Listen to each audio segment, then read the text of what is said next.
What you put me on this time of morning? You're going to scare everybody. They're going to be. One second.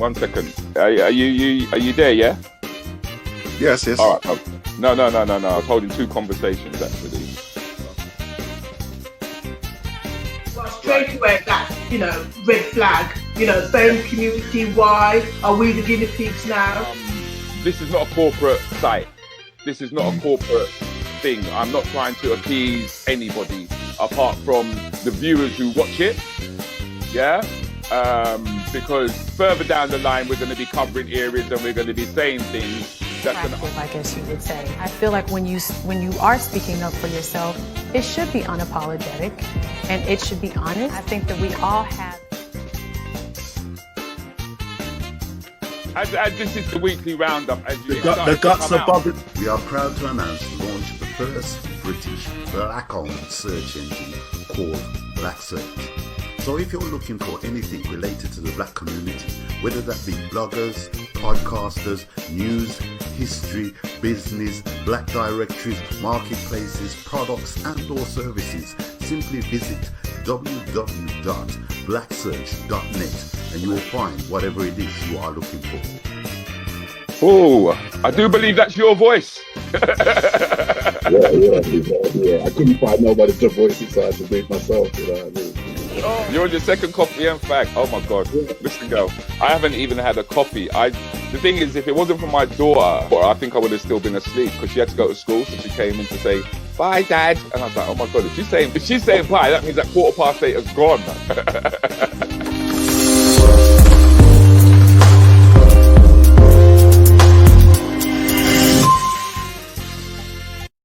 Whoa, so said, so it is. 8:15 has gone, Juicy Juliet. Gone. It's like time waiting on nobody. I was coming at 8:30. Yeah, I know. I'm a bit early. You're a bit, Every time I come early, Aston comes late. Good morning, everyone, before I forget my manners. Yes. I'm filling in until Aston comes along. I'm sure. Has anybody got his phone number? Oh, I've got his number. I've got his number, mate. All right. But it was interesting what we were saying earlier on, that there are people who are in lockdown in the Caribbean, in the world of paradise, and it's not. Is it really paradise when they're locked down out there? It is when you're accustomed to all the stuff that's there and all the challenges that are there. If you can overcome those challenges, then it becomes more of a paradise, doesn't it? But like you're saying, it's paradise, and then some people go out there for holiday, and then they're stuck, and they're reliant on their English job. They can't get to it. Right. Or, we in the lockdown, you can get a laptop and get access, but finance is not the same, is it? When you're having to live day to day in the Caribbean, you don't get the same amenities, so it costs so much more. Yeah. It costs a hell of a lot more. I mean, and like you said, when that holiday money done, all of a sudden you become an islander. Yeah, the rain when it finishes, you go for 2-3 weeks now. Yeah. Imagine that he's out there giving it large. Yeah. Large. You're broke like them. Broke, yeah. You're drinking sugarcane water. I'm sure sugarcane water. That's nice. But then I must admit, I found sugarcane a bit weird at first, because I remember when they chop off piece and throw it down at us when we first arrived in South America, and told us just to chew it. You know what I mean? You just chew it. Best way to eat it. Yeah, just to chew it, and But I didn't realise not all sugarcane is that sweet. You know what I mean? It depends on which one you get. Some sweeter than others. Mm-hmm. Like sugar, why wouldn't it just be sweet? Yeah, because we were so used to the refined stuff. I guess that's what it is, isn't it? But I should do a shout out, say good morning to Claire. Good morning. First thing. Morning, Claire. Morning. Morning, everyone. Missing my rants during the week, so feels good. That's it. That's nice of you to say that, Antigua. Yeah. And Craigie, how you doing, Craigie? Massive hangover, Craig. How come you got a hangover? That's what I want to know. What do people do on a Thursday? It's like Craig's been drinking on a Thursday, eh? That's what it seems like. And I must say, ladies and gentlemen, I do have a guest coming in. His Wonderful. name is Sadiki Harris. He'll be coming in talking to us pretty soon about what he's been getting up to. He's a young member of the community. All right, so it's about time we started listening to the youngsters. I think hear what they go through, how they deal with it, so to speak. But I came across this morning, which kind of like brightened up my face. Have a look.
Wow.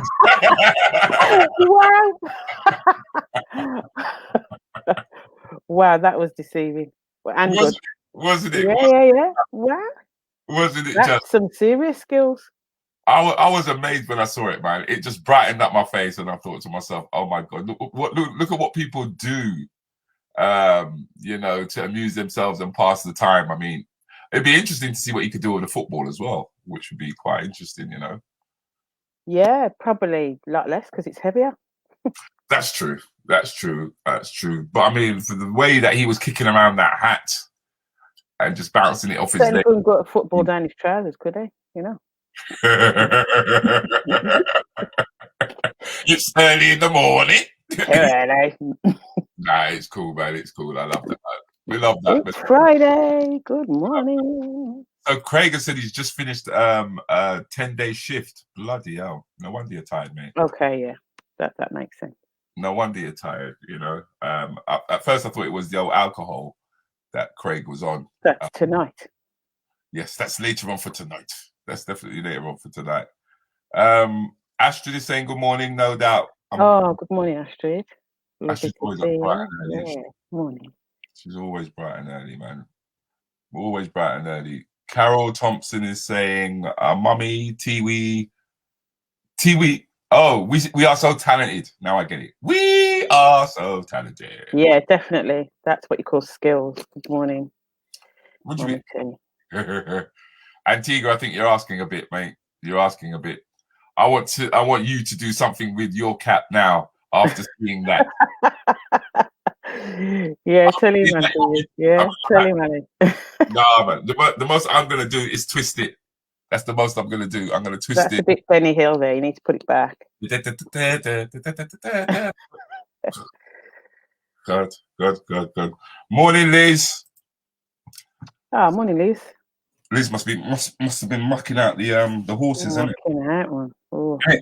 Getting the hay out. Don't envy you. And it's colder. You know what? I must admit, I've had me heating on for a couple of days, and the house is piping hot. Yeah, the house is hot, but it's still cold. You still know it's cold.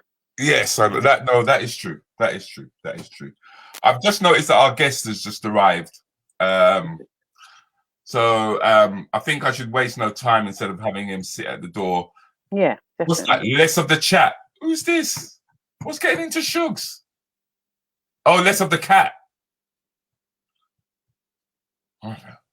Liz is actually saying it's bloody freezing. There you go. Thank you. Benny Hill's not a great look. Yeah, but you asked me to do something. Look at her. You look like Mr. Grimsdale. Wow. This the audience is showing their age, ladies. Yes. Current shows, come on. Although I did say Benny Hill, so it's all about the early morning meditation. It's all about the early morning getting up, right? But let me bring on my guest, Sadiki Harris, ladies and gentlemen, and we'll have a little chat with him. Good morning, Sadiki. Oh, we can't hear you, Sadiki. You're on, you know. Oh, don't tell me we've got a Wi-Fi issue, Sadiki. Oh, obviously, the week for Wi-Fi. Sadiki. Hello. Oh man, it's the Wi-Fi. It's got to be his Wi-Fi. Hopefully, if I take him out, it just came on then. Is it? Let's see. Yeah. Hello, Sadiki. Can you turn up your volume? No. No. No.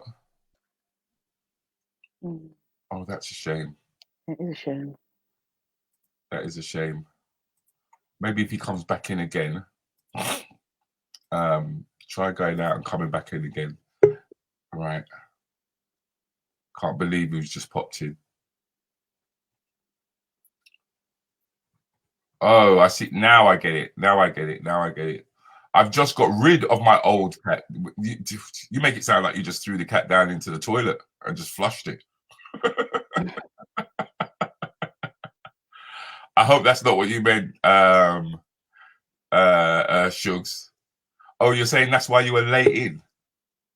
Okay, let's try Sadiki again. Sadiki, can we hear you now? No, we're not getting it. But not here. Yeah, turn up your volume.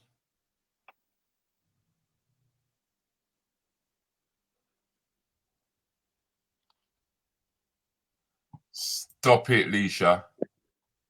Leisha ain't easy. Leisha's got memory like an elephant to Right, there seems to be an issue with your volume. Yeah, we can see that you're saying bam, bam, bam. But we can't hear you. We actually can't hear you. And it's Testing. There you go. All right, cool. Apologies. No, don't apologize, bruv. Don't apologize. I mean, things like that happen all the time. Do you know what I mean? Yeah. And we're all getting used to modern technology, as they would say. So, how have you been, my friend? Well, I've been very busy this week because I've got my children, and this school work thing is difficult. You know, everybody on the internet. Yeah, everyone's on the internet. The internet's not good. Shutting down has been crazy, Rudy. Crazy. I can imagine. So, how many children have you got? 2. I've got a boy and a girl. Well, yeah, a boy and a girl. Yeah. A boy and a girl. 15-year-old, a 14-year-old daughter, and an 8-year-old son. Shut up. Wow. You don't look much past 15, to be fair. So fair play. Much past what? Morning. 15. Good morning. You don't look past 15, to be fair. You got a 50-year-old. I'm like, whoa, I'm impressed. Yeah. Good morning. Fair play. Yeah, a teacher's job is never done. It's never easy teaching. Yeah. So I think it's harder when you're a parent and you're not actually a teacher, isn't it? I think it's harder. I mean, do you actually sit down with them in front of the screen, Sadiki, and sit alongside the lessons, or? Well, because I've been working as well at the same time. So let's say, for example, right now my boy's just sitting right there. He's logging into his morning breakfast session. So like I'll be working here. Yeah, I'll be working here. He's working there. I don't go into his meetings though. He don't go into mine. We got a rule. You stay there. I stay here. You stay here. Good morning, Aston. Good morning, sir. Morning, Aston. No, we can't and hear again, you. Aston and his technicalities. Where's the I hear you, Aston.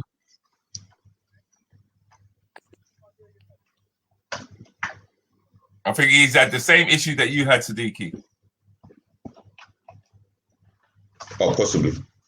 Now Aston's got better. He's got a better laptop than I have. He shouldn't have my problems. But he actually does. Yeah. He tries to jack. He's all right. Come on, man. Let's get this volume sorted out, Aston. Let's get this volume sorted out. So that we can start to dig deep into Mr. Sadiki here. Because I believe that you are currently at Ben TV as well, aren't you? So what I do, well, I mean, because of the coronavirus, things have kind of slowed down in terms of production and stuff. But yeah, I'm a presenter on one of their shows and also an editor on another one of their shows. So my background originally was just editing and camera work. I got in, and then only because I think somebody didn't turn up, then they just said, like, do you want to present? I thought, why not? I mean, yeah, because I really want people to know your backstory, because I mean, I'm nearly 60 years of age, and you could be my son to us, right? And there's a whole generation of youth who are stuff that I think we need to understand. That's Aston, isn't it? Are you coming through yet, Aston? No. Yeah, I think there's a whole bunch of stuff that we need to understand in terms of the pressure of what the youth are going through and how it's linked to depression in a way. Do you mind telling us some story? Yeah. Well, first of all, can I just say something? I don't think I'm comfortable with being called a young person, because I'm actually 39 years old. I don't think 39 is young. Sorry about that, ladies and gentlemen. No. Rudy, you really don't look that age. Well, I mean, I don't know. Do you look 60? Do you look 60? You know, you don't look 60. Aston don't look 90. You better hold it down when you refer to me. I'm just messing, Aston. Aston's my brethren. Yeah. So really and truly, I can give you the story of what it was like growing up in the 80s and stuff like that. That's 90s. That's the story. And then and I don't think the problems that I had, honestly don't think the problems I had are the problems that face young people today. Because I didn't grow up with social media. Okay. Do you know what I mean? Yeah.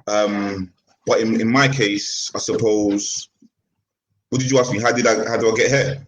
Yeah, because the thing is that a lot of people would say the struggles that we have are based around racism, not being able to get a job. Do you get me? It's blah blah blah blah. But I'm talking to you. Yeah, you're like saying, nah, I don't think that's.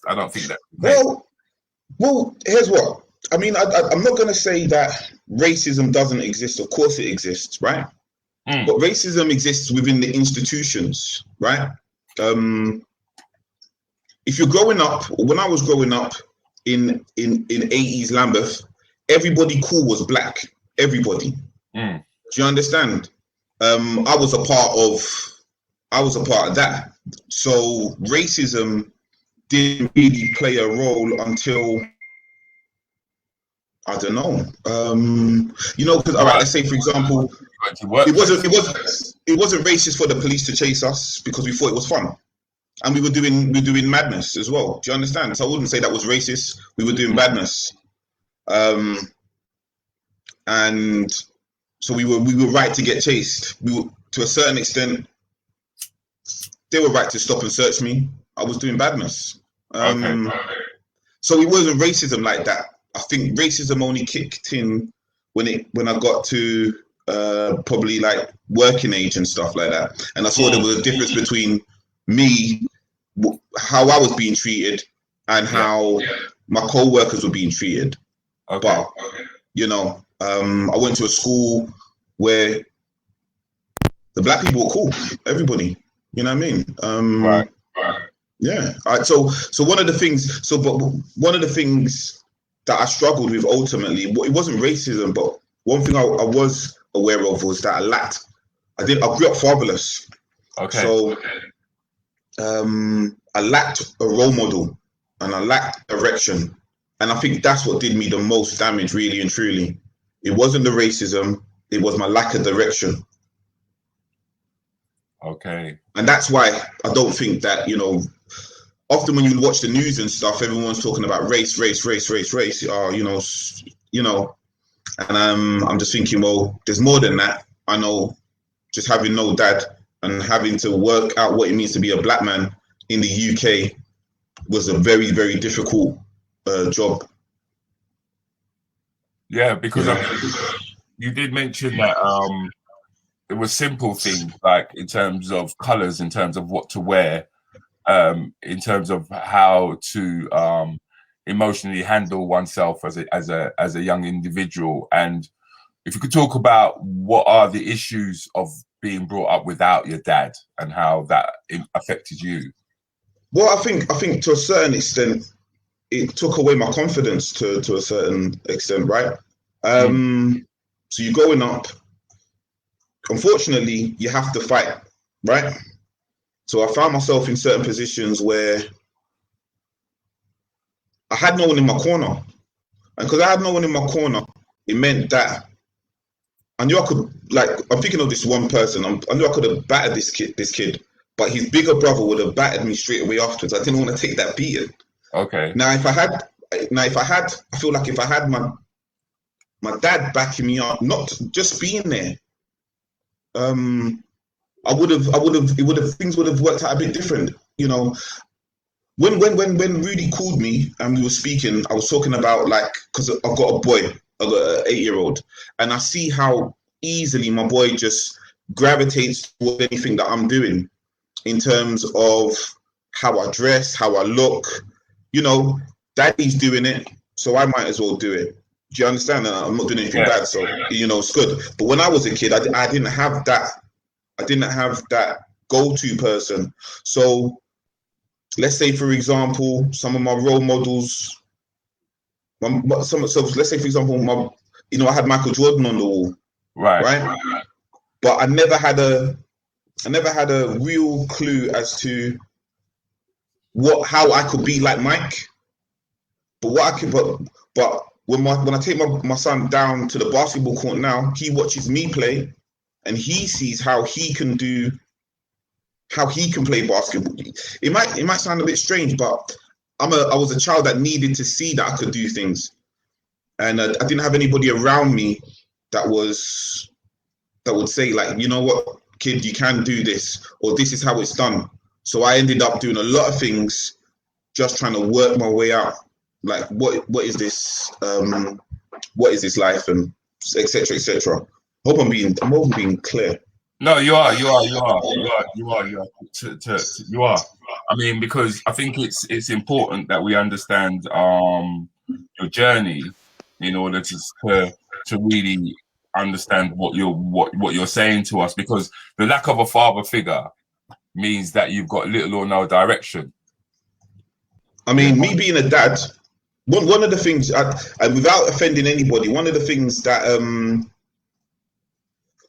what Sadiki saying? Oh, do I read these comments? No. Oh, sorry. if you're reading them and you see them, you can respond to them. That's fine. But no, I'm not expecting you to read out the comments at all. Well, I mean, all right. So here's what I'm saying, because people do this thing where, you know, it's no different from boys to girls. Girls. All right, I'm a dad.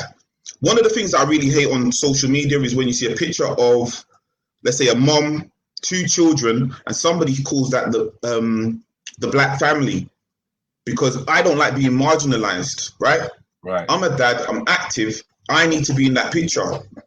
Yeah. And I don't think it makes sense that we are calling that creation, that entity, the black family, because then what do you call it when I'm involved?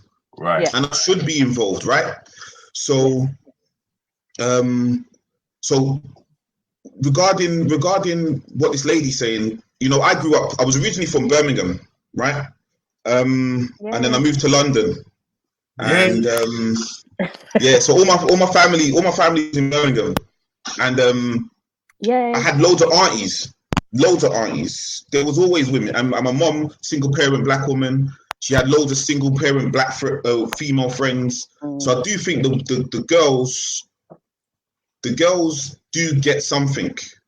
And when I think about growing up in the 90s, they end up getting a strong female exactly. I think what Leisha was saying though, Sadiki, is that the actual not having the presence of a father is important. What you're saying. So the stuff about having a male role model for a young man, but also having a male role model for a woman is equally not equally as important, but just as. But there's a significant gender thing for men and young boys, but also for women. There's a lot of women that would say, I picked the wrong man because my father wasn't around, or I'm, I hate all men because my dad wasn't here. Those kind of things that would give lessons for children because a male role model was there. Definitely. I mean, one thing that I've learned, I know Brother Aston from the Black Father Support Group, and one thing I learned there was that, for example, as a dad, you are the first man that your daughter will ever love. Now, yes, you teach your daughter, you teach your child about love, really and truly. If you're not there, what does your child learn about love? And then to a certain extent, they go seek. And then you go, but there you go, Brother Rudi, and then that's how you end up in some nightmare scenarios. Do you know what I mean? Some real bad scenario. Yeah. So me personally, I can see how we got here as a people to a certain extent. And one thing I always would you also relate that to gangs? The formation gangs? Oh, 100%. I mean, the only reason why I didn't end up in a gang was because people just don't like me. Do you know what I mean? It was one of those ones, like, when I used to try hanging out, like certain used to just, you can't hang out with us, blood. You know what I mean? Because I was always asking questions. What's that? How do I get it? I'm like I ask questions, but that's why Brother Aston knows me, because I don't believe common narratives, so I want to find my own answers. But I couldn't really hang with gangs like that. But when it comes to certain young men, it's easy. Like, let's say, for example, like my boy's 8 years old, right? And he's got a kind of energy where bigger boys will talk to him. 14-year-old boys. He's playing football in the park. If I leave him to play football, I come back, my 8-year-old's playing football with a bunch of 14-year-olds. But he's got that mature attitude and confidence and blah. I didn't have that. So I'm really not scared or anything, because my boy's a good boy, but I think he's more at risk of becoming a gang member than I ever was. Teaching you lessons that you didn't have because your dad wasn't there. Oh, 100%. I mean, I tell my boy, he's sitting right here, I tell him every day that, he's far more confident. My son really showed me the power of confidence, really and truly, because I had to learn. That took me a very long time to learn. Okay. How being confident matters to young black men. I mean, there's a Marcus Garvey quote about, if you've got confidence, you're already halfway through the race or whatever, you've already halfway won. And I do honestly think that's the truth. But then I do see how my boy's confident because he has the backing of his dad. You know what I mean? He can confidently walk, feel safe. I didn't feel safe for a very long time. It's amazing when you talk about confidence and just exactly how important it is, even in terms of understanding oneself. Because there was the story that you told me about when you were going to the job centre and you got questioned, and it ended up questioning more than just. It weren't just a simple thing, because it made you question everything about yourself. Do you want to tell them about that story with the job centre there? Well, right, so much like, because of poor decisions and convictions and stuff, I struggled. When I started to settle down and start to take life seriously, I couldn't find work. And we live in a system that doesn't really forgive, I think. Yeah. We definitely don't forgive no black man, and I struggled. So I was signing on for ages. Do you know what I mean? For a very long time, and I couldn't find work. And then basically what happened one day was I had this job interview, and I had a job interview, but it was on my signing on day. So I called my signing on lady, and I said, listen, I've got this job interview. What do I do? Do I sign on or do I go for the job interview? She's gone, oh, go on the job interview. So I went to the job interview. She said, go on the job interview and then come in the next day, yeah, to sign. So I said, all right, gone on the job interview, didn't get the job, gone home, gone in the next day. When I've turned up the next day, the lady said to me, what are you doing here? I said, what? She said, oh, you were supposed to be here yesterday. Where were you? I was like, what are you talking about? I was on a job interview. I told you. No, you didn't tell me anything. She's gotten up, walked away, come back. She's given me this piece of paper. I've been sanctioned. Hey, now I'm a father, right? So the as soon as you got sanctioned, that was all your benefits locked off, pending investigation. I got children. I got children to feed and stuff like that. Do you know what I mean? But the way that the lady was adamant that I didn't make the phone call, I didn't let her know, I actually began to question my own sanity. I left that job centre thinking, well, where was I yesterday? Did yesterday even happen? Wow. And that led me down a path where I ended up in mental health services. Do you know what I mean? Because of the questioning of my own sanity and the pressure of the scenario, because I was so worried that if I don't have these little measly bucks that the government's going to give me, I couldn't feed my family. I really couldn't. And I just want to say first of all, thank you for sharing that with us, because I know that your son is in the room as well. Yeah, he knows this stuff. Yeah, I know, and that's why I'm saying thank you for sharing, because it must be a difficult thing to talk about in terms of how the way in which that stressed you out, the way in which it got you to question it. I mean, when you're asking yourself, did yesterday happen? You're like, raw. Yeah. Because, you know, and then what it is that I put so much authority into the DWP. So why would they lie to me? Do you understand? Could you the acronym DWD? Oh, Department of Work and Pensions. Okay. So where you go to sign on? Now you're on universal credit and them things. So I don't know how that works. But, you know, once upon a time, you had to go in every week with these silly little booklets saying that you did job searches. Now, I always thought I was always doing job searches. You know what I mean? Because I didn't want to live like this, like how I was living. But when the lady questioned my sanity, when she questioned me and she sanctioned me, I walked out of there disillusioned, and I didn't know where I was yesterday. And it wasn't until, and you know, the reason why I can talk about this to my boys here, because it was actually him that was like, what happened to daddy? He was probably about 3 years old. And, you know, I was just walking around the house. I lost it. I really did. And it was my son saying to his mom, what's wrong with daddy? And I said, bloody hell, Deeks. Like, how can I be some madman to this little boy? Do you know what I mean? Like, how can I be giving him this? How can I be giving him this example? And then what I remembered was that, you know, in the age of digital, I sent an email. I'm quite lazy, so I don't really want to talk to, not talk to, I don't mind talking here, but I don't want to talk to systems. I'd rather send you a letter or I'll send you an email.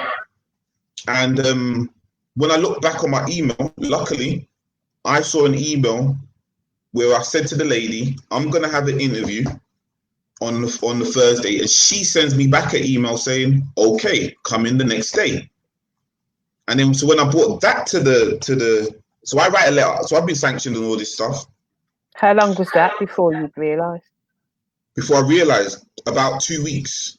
Ah, it's a long time. Yeah. So when I got sanctioned and stuff, I was crazy for about I was nuts for about 2 weeks, and then I wrote a letter to them, and then they realised the mistake that they made, and then tried to give me some £100 hush money, but by that time, I was like, nah, that's not enough. I thought I thought I was gonna take down the whole DW, the whole thing. Like, you know, this is what happens when you watch too many movies and stuff. You know what I mean? I was adamant. I'm taking this down. You know what I mean? So I kept writing letters, and the letters went to different heads. the head of the job centre, then the head of then the ombudsman, and then it finally ends up in the parliamentary ombudsman. And then this guy phones me and he tells me, "Look, Hal, you made a lot. We've got all your letters. Just you can't go further than that."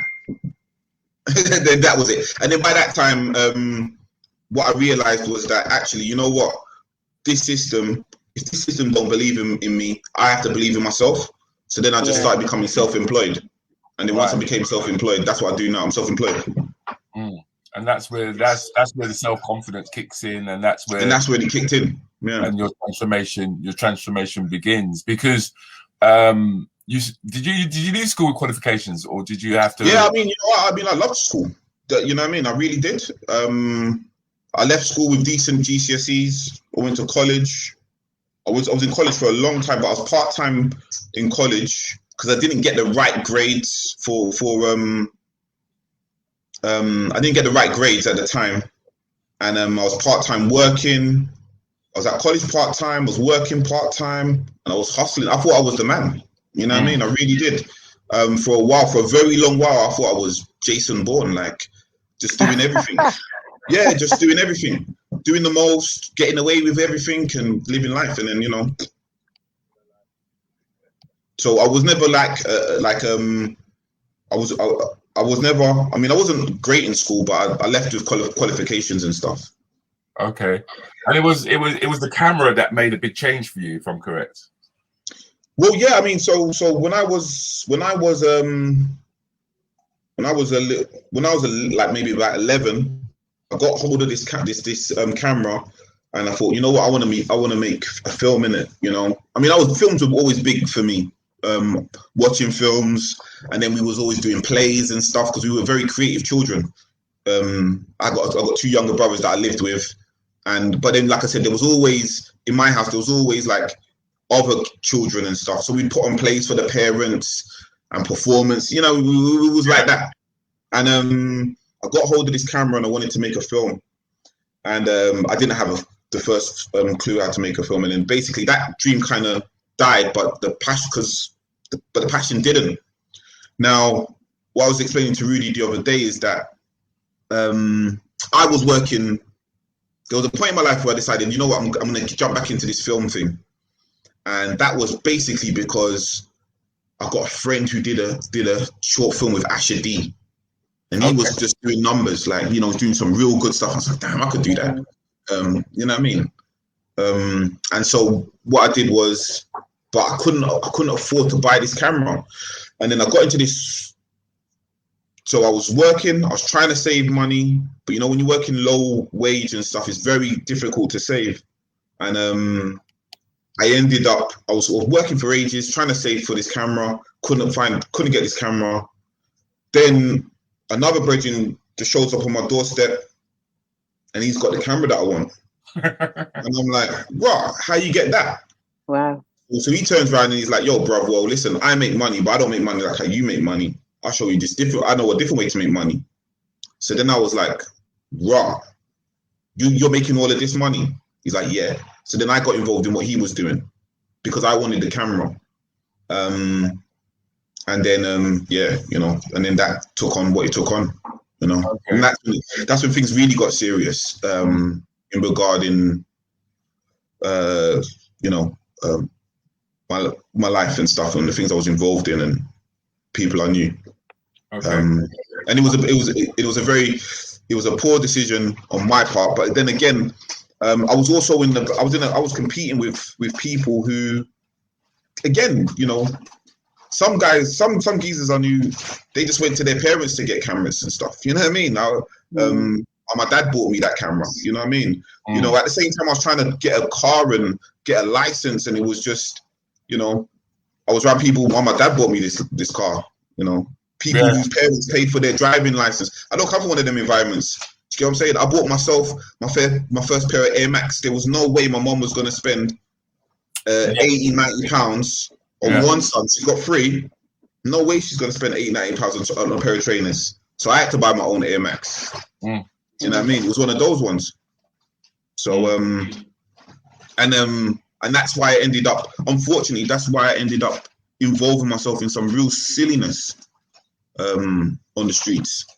I think it's it's good that you're saying this, because it's for the elders to hear and to understand just exactly how much of an impact that we have, especially, I'm going to say, especially black men, when they don't take on the responsibilities of fatherhood. Actually, I'm still not sure if things are working out okay with you, because we can see you.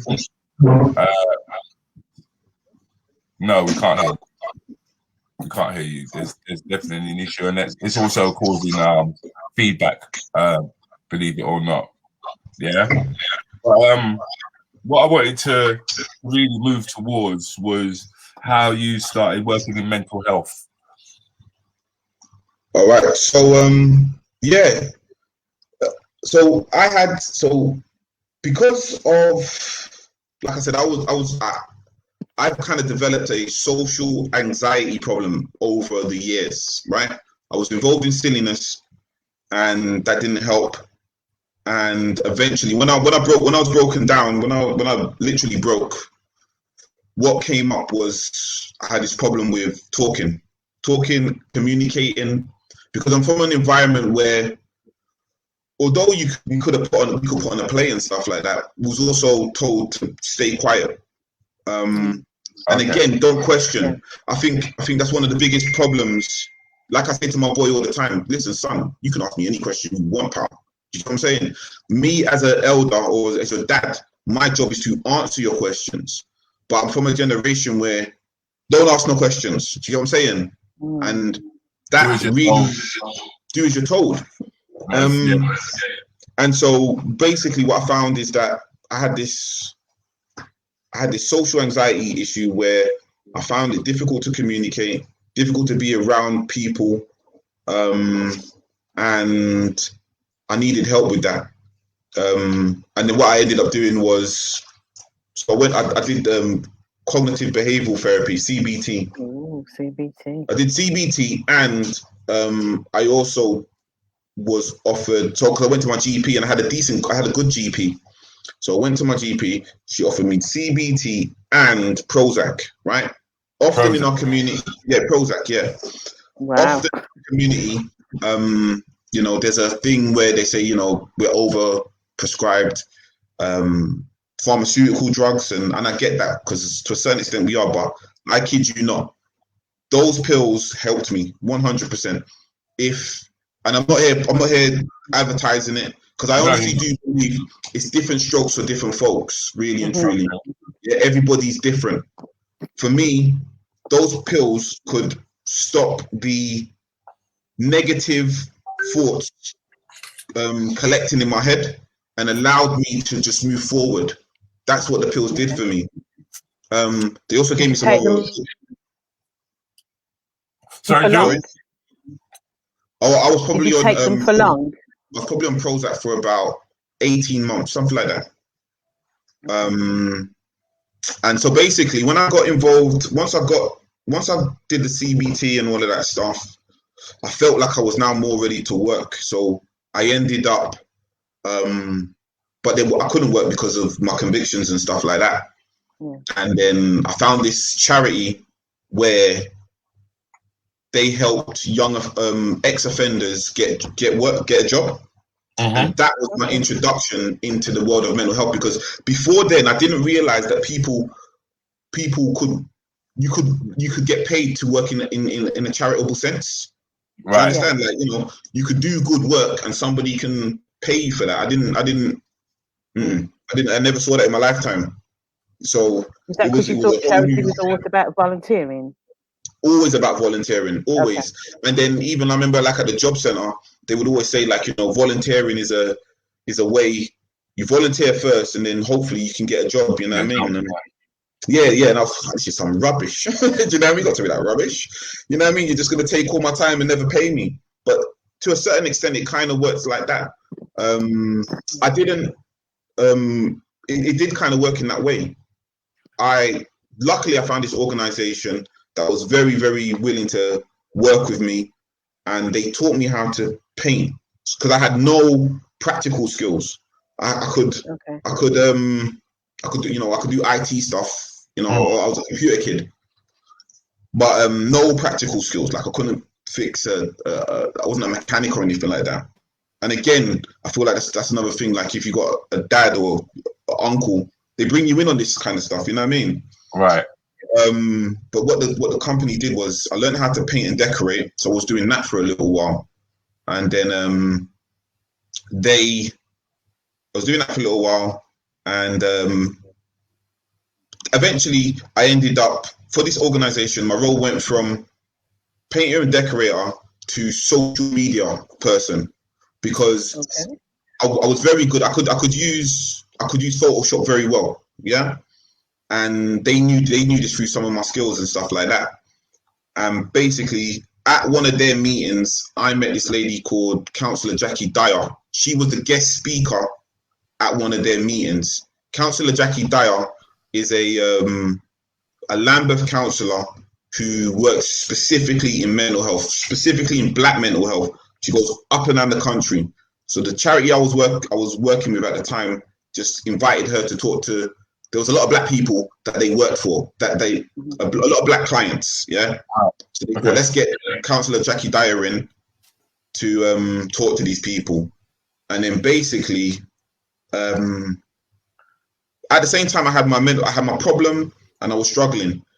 And I actually, on the day that I met Jackie Dyer, the day before, my psychiatrist, or the lady that I was seeing, she was like, tomorrow when you go to this meeting, you've got to go up and talk to one random stranger. You have to do it. That's your task for the day.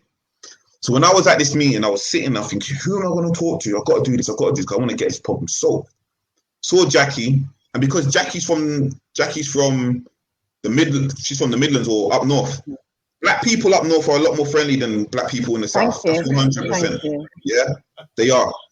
So I thought, let me go up to Jackie. And then I started talking to her, and then it just so happened that, you know, she was from, at the time I was living in Lewisham, but she was working in Lambeth, which is where I was raised up in Lambeth. And she was involved in this project called Black Thrive, which was a mental health partnership. And that's where we said, you know, can you come down, volunteer? And at that point, I was like, you know what, this volunteer thing is not too shabby. It's not too shabby. It's all right. So I started volunteering at Black Thrive, and I used my design skills to help them with a couple of their posters and stuff. And then a position came up, and then they said, well, can you do this for us as a contractor? And I was like, yeah, of course, you know what I mean? But and then that's how I work today. We work on this mental health project. You can go to www.blackthrive.org.uk and you can see what we do. I love the fact that you've come from the darkness into the light, my friend. I mean, you're one of the first people I've actually heard say something like Prozac actually helps you, because anytime black people seem to have a mental health issue, the first thing they are offered is drugs. And it became questionable whether or not our Caucasian cousins understood the plight and the frustration that we go through.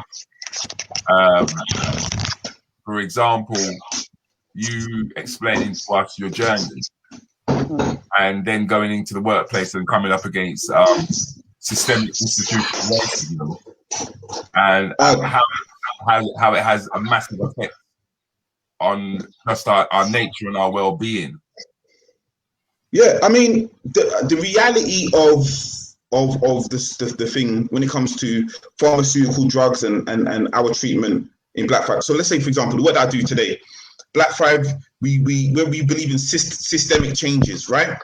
Changing the system, making sure GPs don't see this as a threat, because, you know, we're black people, we just gesture, we just gesture a lot. This doesn't mean I'm more threatening. It doesn't mean that I'm more likely to put my hands on you. It just means that, you know, I've got a lot to say. I'm expressive. All right. Yeah. So we've got to do that. We've got to talk to commissioners and say, listen, you need to be talking to, and funding some of the great work that is community based, right? Because what I found is that there are things in the community that are brilliant. For example, like, the Black Father Support Group, which is an organisation that helps me. It's a shame that Aston is having technical problems, because Aston was really meant to tie everything together for us. Yeah. Unfortunately, we were missing that link this morning. But Grace Campbell would just like you to know that you are a remarkable young man. Thank you very much, Grace. Again, I don't think you can call a 39-year-old a young man, but thank you. You are a young man. You can if you're 70. You are a young man. Yes? You can in this arena with the three of us. We definitely can. Because all of us could have you legally. Can you advise the audience how? Oh, sorry. No, please read that one. Read it. How can you advise the audience how to volunteer and still pay your bills? I'm sure a lot more people would volunteer if they had final support. Now, all right. Now, this is the thing. It's almost what the job centre asks you to do is almost impossible. It really is. And I was very, very lucky. But then again, what I always say to people is that opportunity. Some people are born and they can see opportunity, right? But I think 9 times out of 10, opportunity is a skill that needs to be taught. Yes. I was never taught to see opportunity, so it was very, very difficult for me to see it. When the opportunity, don't recognize it, do they? Exactly, you don't recognize it. It's a skill. It's a skill that needs to be taught. It is. And some people. This is so because I developed this skill of finding, of understanding opportunity or seeing opportunity, that enabled me to navigate that very shaky hand space, which is, get a job but volunteer. Do you understand? It is difficult, and I think if you're on universal credit now, it's even worse.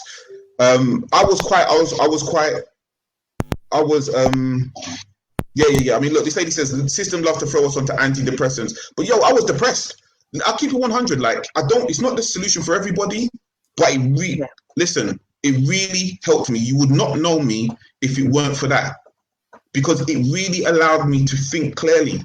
My thoughts were clouded. I had negative, I had suicidal thoughts, because the thing is, what happens in this society is that if you don't, as a black man or as a young black man, if you can't find your worth in this world, and some people see this worth in terms of like BMWs, right? Versace car, Versace clothes and all this material stuff, and that can kind of show your worth, but it doesn't really. No. But if you can, but this especially the UK system, it's very, very difficult for you to find your worth in this world, and that's why families are important, and positive families, and people around you saying, you know what, young man, you can achieve. That's very, very important. You know what, you're worth something. I didn't know my value, and luckily enough, and especially in the confines of my own head, I could never see the value for myself, because as we know, I saw somebody say at the beginning of the show, Rudy, are you going to meditate? Oh, right? That's Astrid. Just meditate in the mornings. So, well, this is what I'm saying now. Meditation, through meditation, because I did a bit of that as well. This is where you start to understand the inner you and stuff, and this kind of thing. But what was I saying? Yeah, so. I just feel like it can be very difficult to find your value. And if you can't find your value, you're going to struggle in this world. I luckily, through meditation, CBT, this drug, that, I found my own worth. Okay. Sorry, hold on. No, that's fine. Yeah. I discovered my own worth. And I had people like Brother Aston here around me, kind of egging me on. You can do it, and it helped me, man. It 100%. Like I said, when I went to the very first BFSG group I went to, there was this gentleman there, And this gentleman, like I was dressed in street clothes, you know, night track suits and all this kind of stuff. This gentleman was what I would determine well dressed.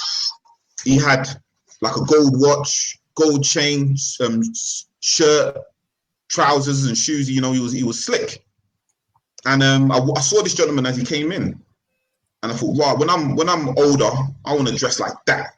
Do you get what I'm saying? And this gentleman came into the room, and what he did was he spoke about his sense of loss due to not having a father. And I was blown away because I had literally thought I was the only person who felt like this. I literally believed it was only me that had like daddy issues.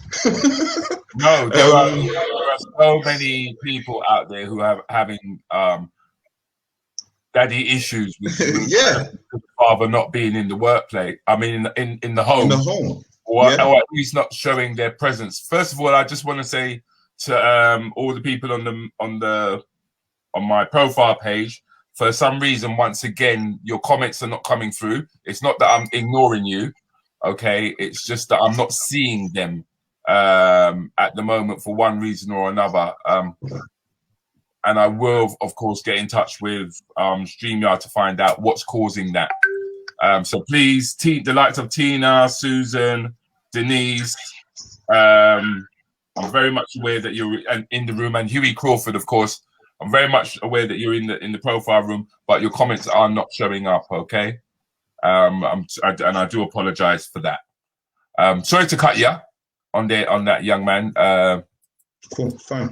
But it's your journey's telling us a lot. It's teaching us a lot, and it's letting us know where we actually fell down as parents in terms of the responsibilities that we had. So many people fall through the net, so to speak. A lot of the times, the easiest thing for us to say is it's all based on racism. Exactly. Where in actual fact, the truth of the matter is that we just haven't taken responsibility for our offspring. And it's something that needs to be taken out from underneath the carpet and brought to the light. Yes, sir. Yes, sir. 100%.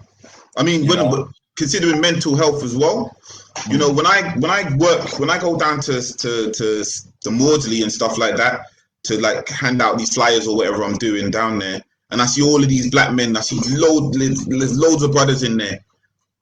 9 times out of 10, they've all families. Do you understand? But it's because of our attitudes when it comes to mental ill health. I mean, just quickly, I mean, during my time, I got an auntie who killed herself, right? All right. Now my auntie committed suicide, and nobody talks about it. So as we were all young, nobody said anything. All we just knew is that she was gone, innit?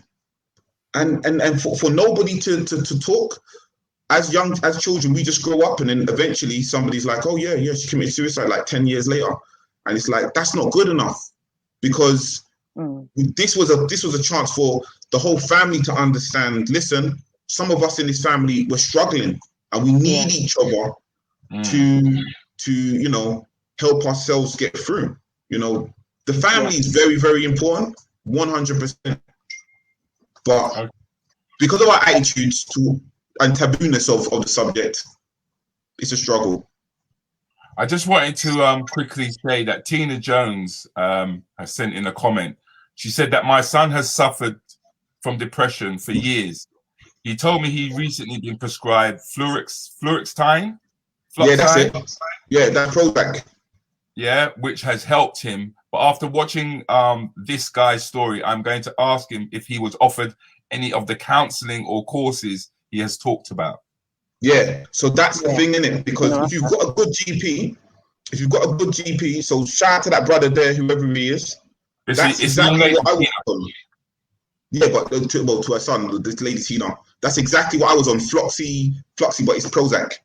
Now, what your son needs to do, hopefully, and it depends where he is in the world, because different boroughs have different things, but he's got to talk to his GP, and even if his GP doesn't show him anything, you can just give me a shout. To be fair, and then I can show him some things in his area, because I've got access to. I work in Lambeth specifically, but because of the work that we do and it's black specific, we get a lot of information from all over the place. And then So you can what it's about signpost is people. yeah, well, to a certain extent, yeah. So Okay. so what? Yeah, that's the word, signpost. And so to a certain extent, what the young man needs to do is to not just have that in his life, but also be exercising, reading and getting busy. There are places he can go where he can get the help that he needs. But that's what I was on. That exact same drug. Okay, so Tina, I hope that you've heard that. Sadiki is saying that you can get in touch with him. And it's my name at blackthrive.org.uk. And have that discussion. And Susan Kennedy is also pointing out just how important it is to get the right encouragement. She says to me, Rudy, you will enjoy this. My family tends to be very negative. My mum told me I would never do a marathon. She was not very encouraging. Bless her. And I know that Susan has done tons of marathons. She literally lives off marathons because of an illness that she has to deal with. But ladies and gentlemen, we've done our hour. I can only apologize for the technical issues that we're having with Aston, because the two of you met up through the Fathers support group. Is that correct? Yeah, that's correct. That's how I know about Aston, yeah. Okay, which we'll discuss a little bit more next week. Aston will hopefully be able to tell us exactly what that organization is about and exactly what they do. I mean, it's the reason why we brought you on here this morning, Sadiki. And thank you very much. Thank you very much for sharing your journey with us, bruv. That's all right. Come on, boy, to say hello. Go and say hello, son. Come in and say hello, young man. Hello. Yay! Oh, hello. Hi.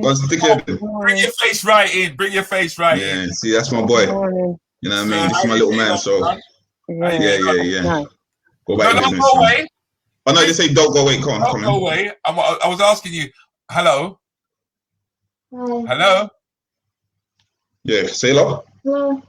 Hello. How are you? I'm fine. How are you? I'm fine. Thank you very much for asking, sir. I appreciate that. So tell me, how are you getting on with the homework? How are you getting on? Well-ish, kind of. Well, you gotta say more than ish. Well, I'm doing well. Exactly, you're doing all right. That's good. Yeah. That's good. So, are you enjoying the fact that you're at home, or would you rather be at school? I miss school a little bit, but I enjoy home a lot. Okay. What's the advantage? Do you mind me asking you what's the advantages of being at home? Get to play more video games. Wow. That's good, man. That's good. You look just like your dad, by the way. Yeah. Yeah. Handsome. Yeah. Well, thanks for talking to us. Thank you. No problem, sir. Thank you for inviting me. No, thanks for taking the time out, man. Bye. That's much appreciated. Well, ladies and gentlemen, once again, I have to say that we've run out of time. It's another weekly roundup. I think this was a really good weekly roundup, to be honest with you. To look at mental health from a different perspective, and also see the advantages of working within the voluntary sector, what it can bring, to open our eyes to the fact that absent fathers play a major role where a lot of youngsters find themselves today, and also to Sadiki to show us that, you know, not everything is dark. Yeah. And in a roundabout way, I'm going to say this, that pharmaceuticals have a positive role to play in our lives. I mean, we've got living proof with Sadiki sitting there talking to us. So it's not anti-pharmaceuticals, I would say. It's more about anti-confusion. Yeah. And the conflicting stories that we're being told. I think is the main thing to take on board. But we have run out of time, I'm afraid, and we do have to say goodbye. Would you like to say some final words, Sadiki? Yeah, well, thank you very much, Rudi, for inviting me today, brother Aston and Julie Juice. It's very nice to meet you and the people at home. And again, I'm not here promoting whatever. It did help me, and what we are advocating for is a buffet of options. What we want is, because everybody's different, and mental health is subjective. So we want all the right solutions, all the right options for people, so that we can get and create a better community. That's what we want. Absolutely. Excellent. Well said. Excellent. Julie Juice, thank you for joining me this morning, man. You're welcome. You're welcome. I must admit, man, the light is shining on you and you look beautiful this morning. Thanks. I think every time I come, Aston has problems, so maybe I need to stop coming. You're trying to say... I'll leave it to the man then. And just like... You're his... Aston, you've come in and you've destroyed the sound. You really have. Listen, guys, don't disappear, right? But we do have to go. Thank you very much for joining us this morning, people. Well appreciated. Well and truly appreciated. Great discussion, guys. It's really good. Yeah, thank you. Yeah, hopefully we will catch up with you guys next week. Yeah, so I'll play one or two promos and then we will be out of here. Guys, don't disappear.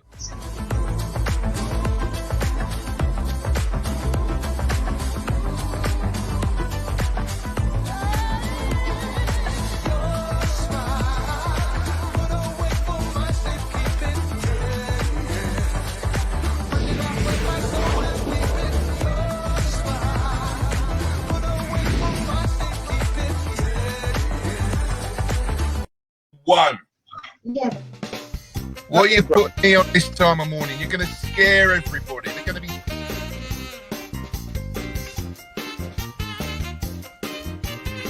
One second.